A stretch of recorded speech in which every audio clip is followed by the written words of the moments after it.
Hi, friends. This is not a nap time episode. This is a crap time episode. And this is when the Cannabis Research Coalition, or the CRC, gets together with NAP, the Network of Applied Pharmacognosy, our nonprofit research organization. This mini episode is to provide more details on the researchers, methodology, and the goal of our new project called the Science of Smokeability, or SOS, where we are trying to understand and quantify what makes a quality, smokable cannabis product. Each of the researchers gives their own intro in this episode, but I wanted to give a note that everyone is far too humble. Dr. Markus, with a K, Roggen is a badass German scientist who specializes in the chemistry of cannabis smoke. Dr. Allison Justice is the lead researcher in the dry and cure process of cannabis flower, and Dr. Miyabe is an incredible scientist and educator on the endocannabinoid system. And I'm honored and stoked to be alongside them for this SOS project. Since recording this episode last week, we've had over 1,700 people interested in participating in round one of this study. So we're closing off registration for the first phase, but opening a wait list for phase 2, which the link will be in the show notes of this episode if you want to participate. And lastly, if you are a company interested in sponsoring this study, please reach out to Ashley at thehempmine.com. Mad love, and thanks for listening.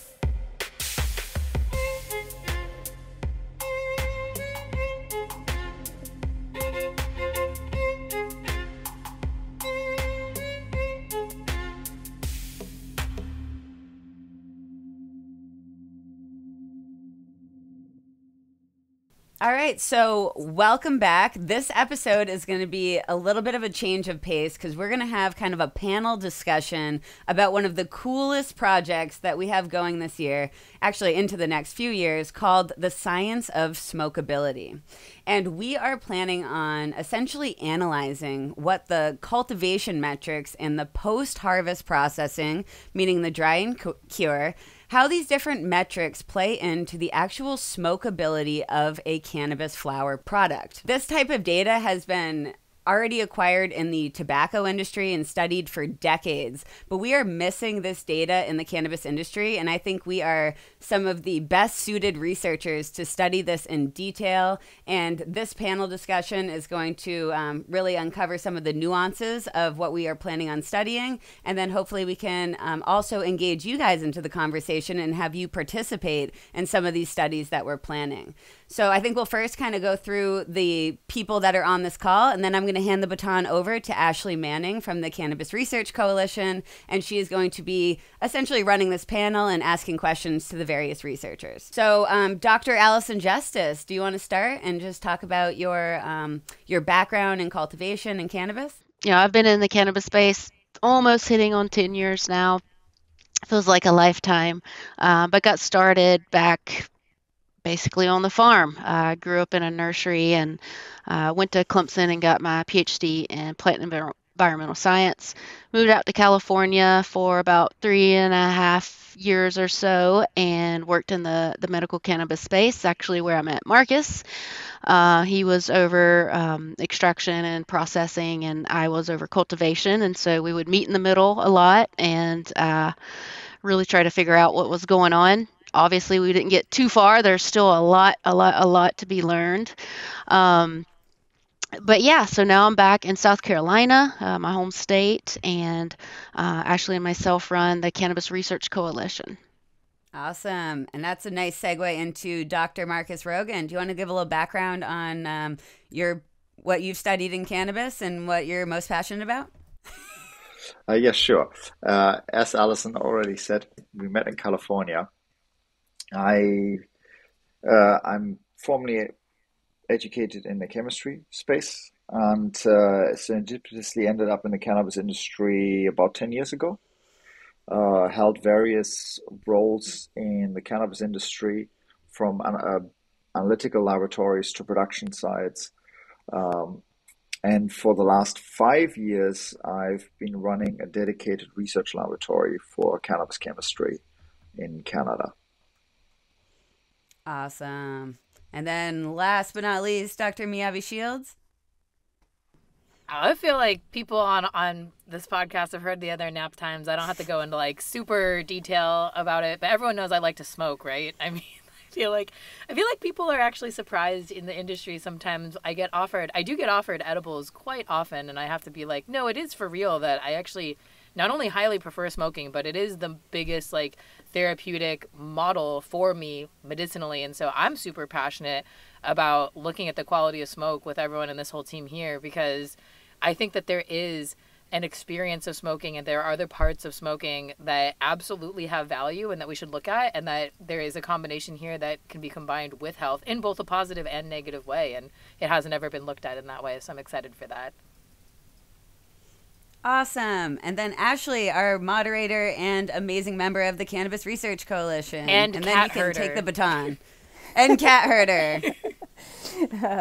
Little quick background on myself. I've been in the cannabis space for about 8 years, helping in a lot of the startup phases of cannabis operations, get out of their startup phases into their growth phases. I'd help write on legislation, and have been with the Cannabis Research Coalition for almost a year now. And this is one of our first group studies that I'm really excited to work with you all on. And I think it really starts with us, understanding the methodology behind why we're doing it. And so that's really where I'd love to just shift my conversation into asking the questions. So I'm going to get right into it.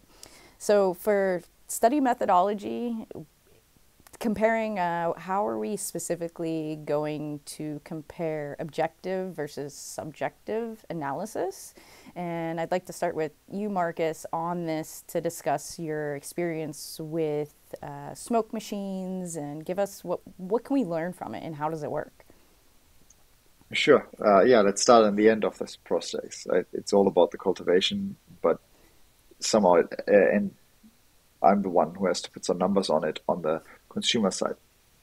I think we all can agree that quality is subjective, and different people will prefer different cultivars of cannabis or different method of preparation, curing, and so on. Therefore, we in our research lab, we have tried to put objective analytical data to the quality of cannabis. And one of the projects we have been working on for some years now is understanding what comes off a cannabis joint or vape cartridge. So we have instrumentation that smokes a joint and then captures what is inhaled. And we can then analyze how much THC comes off, which terpenes come off, and then any other compounds that would add to the flavor or the experience of the cannabis joint. So we then produce all that data on which compounds come off, how much of it comes off, and can then hopefully correlate that to the qualitative experience, but also to the various cultivation methods. Absolutely. So that covers the objective side of the study. How are we going to follow up with the subjective analysis? I think, Miyabe, you'd be the best one to answer this one. Sure, I'll take this one. So we're going to launch a new type of assessment. It's an assessment tool that will be it's going to be a survey, and so people could sign up. And we actually have over 100 people already signed up to participate in the first phase. So people will receive and they'll be blinded, and they'll be able to test and assess the quality of the smoke. And we're actually going to release a video along with this new type of assessment. Now, previous assessments that have looked at quality have looked at things like flower all the way through experience, but we're actually going to focus and hone in on just the experience of smoking and the different metrics in more detail of what could make smoke like something that's valuable. So not just flavor, but just like things about mouthfeel, but also intensity of all of those things throughout the different portions of smoking, throughout the different pieces, all the different sections of from when you light it, or even before you light it to when you light it to at the end. And we will be assessing that using people. So if anyone is interested in joining, we are going to drop the link in the bottom of the description here. Awesome. All right. So the exciting part is what type of cannabis flower are we going to be using? Are we going to be using indoor, outdoor, greenhouse? What specifically? Dr. Justice, you are the one who's going to be growing all the cannabis for this research study. So why don't you tell us a little bit about it? Yeah, so we're going to be using technically hemp. technically type 3. And we wanted to do this for a few reasons. One, we're mailing this out. And so, we want to stay compliant with rules and regulation. Pretty much everywhere we can mail CBD pre-rolls. Two, I think it'll bring an interesting perspective of being able to try different treatments and getting through, depending on your tolerance, getting through one joint and being so high you can't necessarily answer questions. So you can smoke through all of these joints and still, be very aware of, what we're searching for as far as mouthfeel and everything Miyabe just discussed. We're going to be using one of my varieties that I've bred. It's called Fun Dip, and we'll use this throughout the whole study. This way, whether it's a water activity or nutrition or whatever the study may be, you're always used to this one variety. It's called Fun Dip. I should have brought a bud with me, but if you looked at it, if you smelled it, you would think it was weed. You would think it was type 1. 4% terpenes and total cannabinoids bumping up right towards 30%. So all very, very relevant and a variety that we think will do very well for this study. Ooh, Fun Dip's one of our most popular varieties that gets sold today, so I'm excited to use it in a study. But, it's hemp. What does that matter? It's hemp, and I imagine a lot of people are going to have, maybe not a lot, I imagine there's going to be some people with questions about, it maybe not being the same, it not counting because it's not high THC, but I feel, and I think most people here on the show believes that, it's really it's just one gene difference between the plants. They're all cannabis sativa, and it's all very relevant. The growing styles, drying, curing, it'll all be very similar. It's not hemp grown for fiber. It's floral hemp, so it's extremely relevant. Yeah, and we've done side-by-side studies to send it to, quote, marijuana growers to run a side-by-side, and it comes back the exact same results that we had. So we're not growing for commercially for high THC content, so it's perfect when you're trying to study. It keeps the costs low as well for these types of studies. So let's shift into what variables we are going to be testing for. Yeah, so what we're going to have a range of studies, so it will be a little bit different between all of them, but we're really wanting to go further than just saying, hey, do you think this smoke's good or not? We want to look at, let's say, for example, the nutrition side. If we're looking at flushing versus really high nitrogen, really high calcium, etc., we want to have those metrics we're taking account for to be relevant to that. So, for example, if we're doing a nutrient study, of course, we're going to get elemental analysis of just the flower to, correlate with the different fertilizer inputs. We're going to look at carbohydrates, actual measurements of ash, meaning it's combusted at a lab, and to show how much actually is ash versus organic matter left. I've heard one person talking on, I think it was the KISS podcast, saying that the only difference in ash color is the amount of organic matter that's left. So we'll get that measured. So that'll certainly be something that's answered in hard data. But everything we're going to try to measure. And a lot of these tests can be very expensive. So, funding will determine how deep we can go. For example's sake, are we looking at just general carbohydrate breakdown, or are we looking at understanding which carbohydrates are formed exactly? That's the difference between a $30 test and an $800 test. So, we want to be as nitty gritty and as detailed as possible. But some will be limited.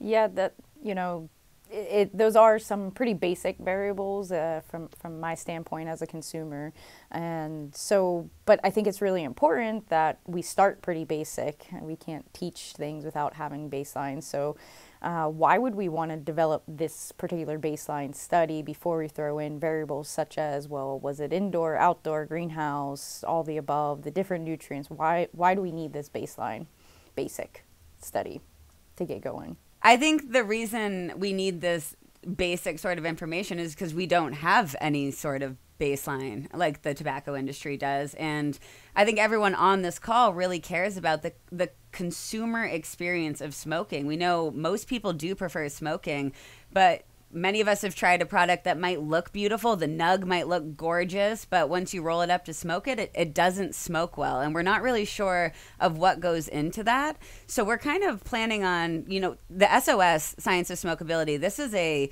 multi-year project where we really want to hone in on these distinct variables that are basic science that we don't have.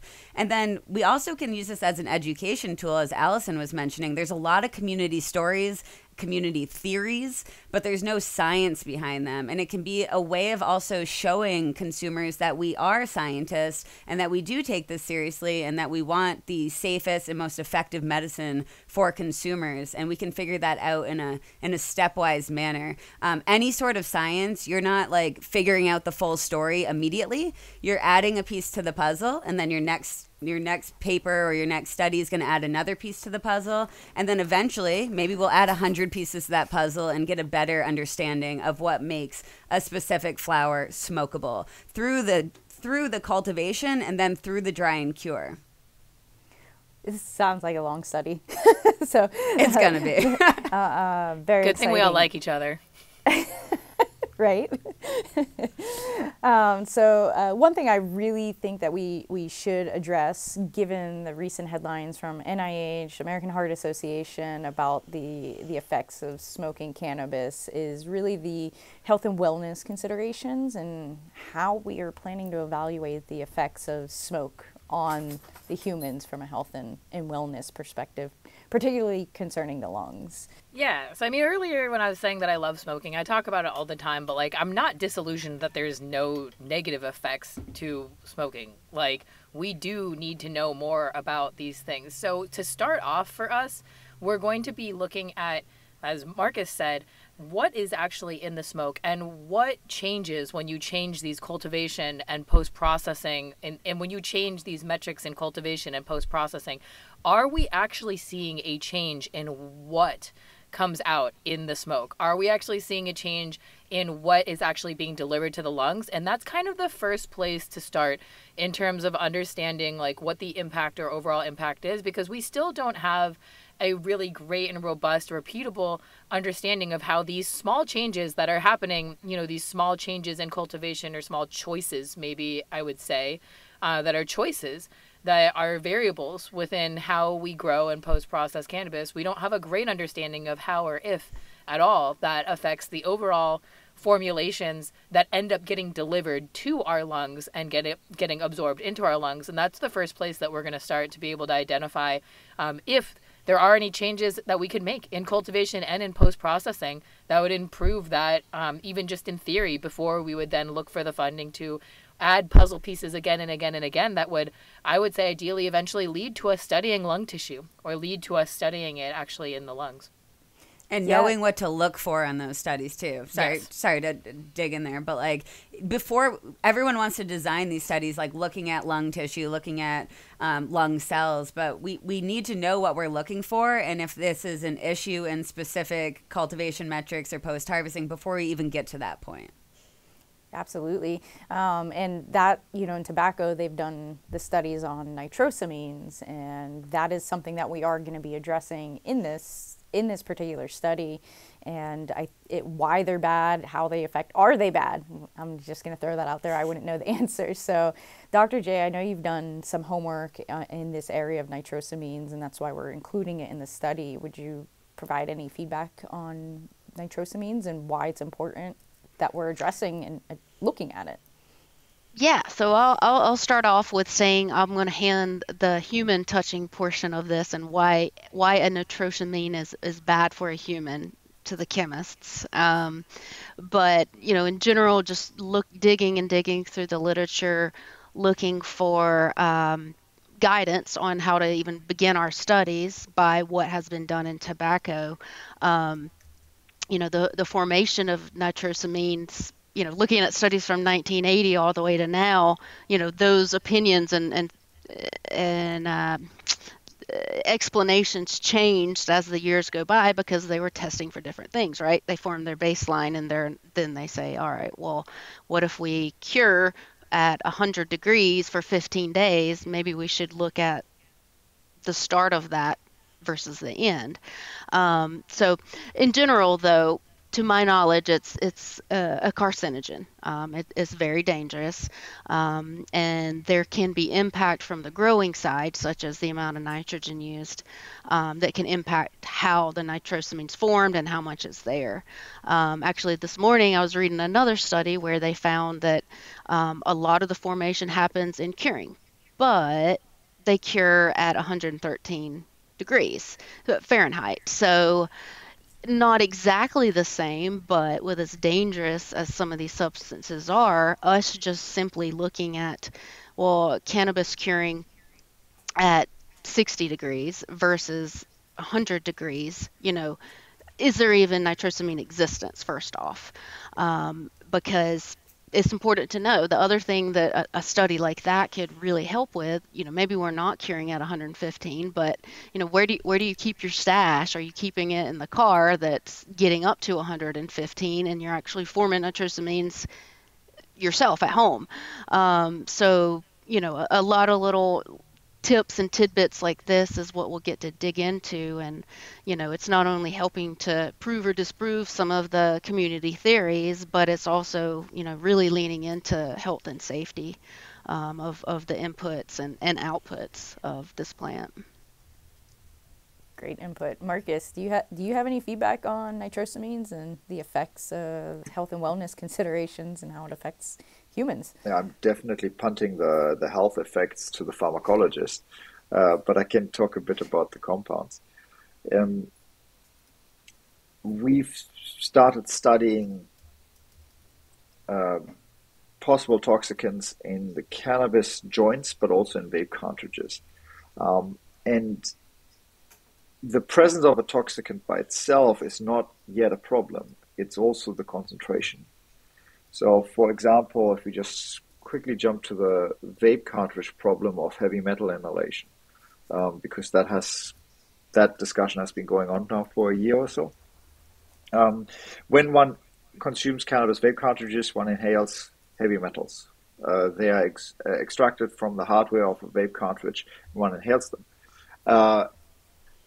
But everyone inhales heavy metals all the time because they are in indoor environments. And therefore, there are safe levels of heavy metal inhalation in workspaces. And just because you inhale a toxicant, that's not yet the problem. It's the concentration too. I would also say, if you inhale enough water, that becomes problematic. We have all heard about drowning. So, for the nitrosamines, right, we need to also quantify. We need to quantify those toxicants, and identification is generally easier and cheaper than quantification in analytical chemistry. So these will be a two-phase part for us as well. We have to identify all the toxicants that are coming off a joint, and then we have to start narrowing down and then quantifying them. I was just going to say that it's a really large class of molecules in general. What it's been studied for is cancer and like mutagenic potential. So, but for those of us who are smoking daily, multiple times a day, right here, like it is a concern to see like what are the overall levels. And if there was a cultivation practice or a post-processing process that would reduce the amount of nitrosamines, I would be sure to purchase my flower that way because I smoke every day, multiple times a day. But yeah, that being said, nitrosamines are this huge class of molecules, and I think like a majority of them have been found to be carcinogenic or to cause like mutagenesis is just to mutate DNA, which then is the source of what causes cancer to form. And so and also to keep it, what we were saying about like the relative amounts, like relative levels. That's why it's really important for us to know, because nitrosamines exist in foods. Nitrosamines exist there. You know, it's a huge class of molecules. So we're really interested in figuring out how much of it is here. It's never been looked at, and how can we reduce it if possible, and eventually identifying what types of nitrosamines, because I've read a certain percentage of them. It depends on what paper you're looking at, but some of them are not mutagenic. Some of them do not, or are not associated with causing cancer. So eventually identifying exactly what types of nitrosamines are present, because it is likely, or it's very possible at least, that they would be different than nitrosamines that are in other plants and other products. And so we would need to first identify them and then be able to study how they're different. I don't know. Riley, you got anything? No, I was just going to say similar things. They've shown to be genotoxic and carcinogenic, so it's definitely of concern. We know that they're highly produced in tobacco combustion products, but we really don't have any data for cannabis. So it's something as a community that we definitely need to know and communicate. Yeah, this is huge. Like, I mean, I'm learning so much every day by working with you all, and this is huge. Like, it really didn't click in my head until just recently about how this could impact our industry. They are working on creating a standard around this too. I can't share too much about that, and I won't go down that rabbit hole, but they are working on that because they know that this does exist, but they don't have the researchers and the knowledge like we have right here on this podcast today to be able to find out what it is and how it's working in the cannabis flower and how we could adjust our cultivation methods. So I'm really glad we are touching on this to cover the health and wellness considerations, especially given the recent headlines out there. So going to shift over to quality. You know, how are we going to quantify, improve quality of cannabis? Riley, you want to kick it off? I'll kick it off with saying that this is something that is not defined at all of what constitutes quality cannabis. You know, all of us might have a different subjective opinion of what is quality cannabis, right? Some of us might care more about one thing or the other, but there's so many different factors that go into what is quality cannabis because it is a complex natural product that does have the cultivation side, but also the post-harvest side, but also the personal experience. So, you know, even things that are discussed a lot are things like the moisture levels or the water content. And that not only plays into how it feels when you smoke it, but also the experience, the entire experience of smoking, which includes like the rollability. You know, we talk about smokeability a lot. We don't talk about rollability a lot. If you have really, really dry flower and you're maybe new to rolling, you're going to have a bit of trouble because it's kind of hard to get it to stick together and roll together. So that's important. And even when we think about things like moisture content, it's not just, the topic isn't simple because you need to think about, okay,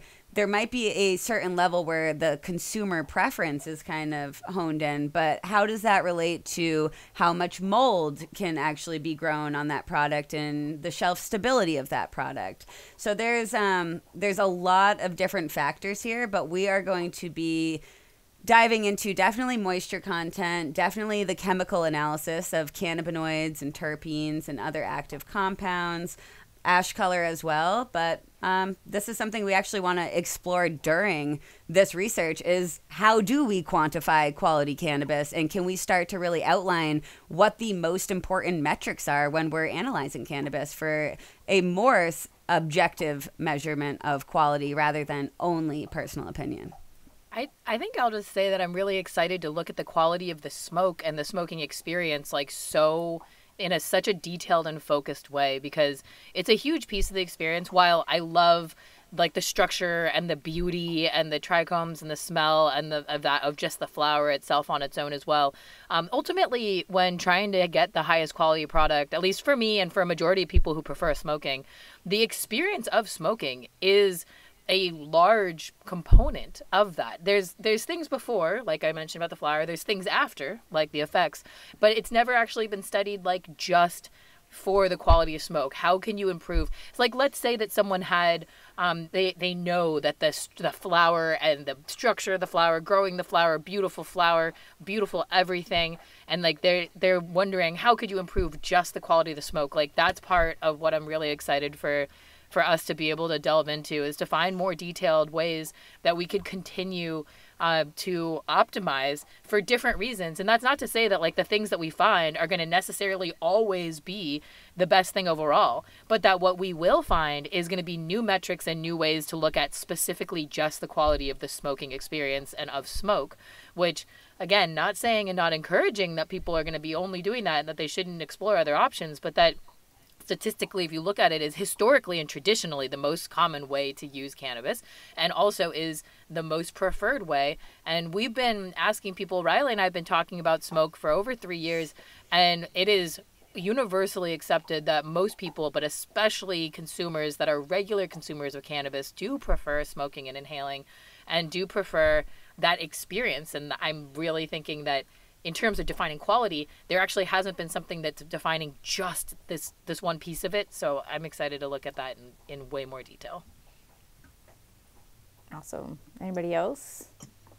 Yeah, I would like to add something about the question of quality. And following up on Miyabe, that cannabis smoking is the preferred mode of consumption. And this is maybe turning it back to the audience here. The best-selling SKU of cannabis is flower, and only recently being rivaled, if not overtaken, by pre-rolls. So cannabis consumers want cannabis flower and smoke it. And when one digs into pre-rolls, the fastest growing class of pre-rolls are infused pre-rolls and mixed strain pre-rolls. So not single strain or just indica, but a blend of flower. So the consumer prefers infused or blended. So for me, that says they want a better pre-roll. So the consumer, with their buying behavior, is already showing us they want a better pre-roll. So we need to understand, what is a better pre-roll? How do we quantify it so that the producer can make a better pre-roll?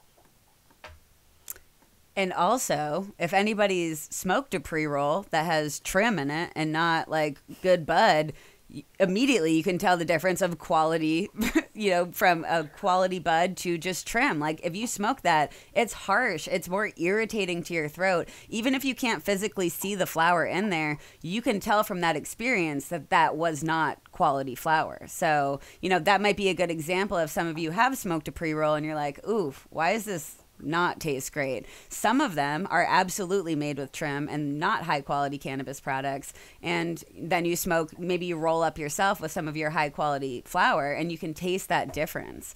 And that's just like a little example of it, but I'm sure we all have examples of product that we've tried smoking and you're like, ooh, that was really, really dry, or that was really, really harsh, or that lacked flavor, but we never have any like numbers or metrics to actually put towards that experience to describe it. Until now. Soon, until soon. Until soon. We'll be rolling out the first phases of our study in April. So we hope to have the first results that we're going to release at the Cannabis Science Conference coming up in May. And then we're going to continue this study over the course of 2+ years.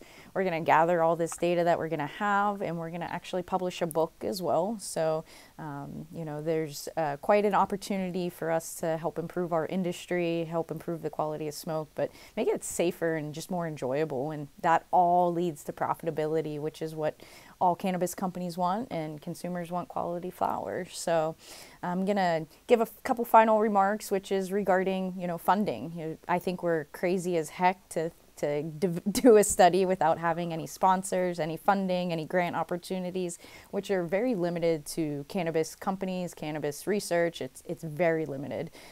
So we are currently seeking sponsors for this study, and they will get the 2-year exposure that they're going to have on top of having the book published. And we are, open to negotiating other opportunities as well within the sponsorship. So, I would love to hear from everybody. I can hand it over to Riley to close us out for the day, since this is her show that we hijacked.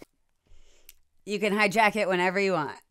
This is a community show. Yeah. Okay. So I just want to reiterate what Ashley was saying, that anybody who sponsors this type of research, this is fundamental science that is going to be cited for decades. So it's an incredible sponsorship opportunity, and it's relevant to almost all cannabis consumers.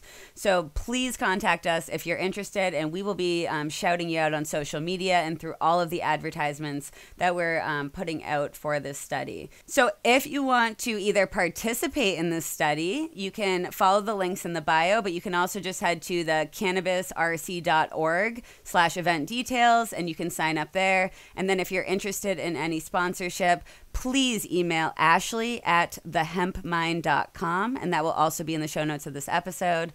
But thank you all for listening, and we will catch you on the next episode.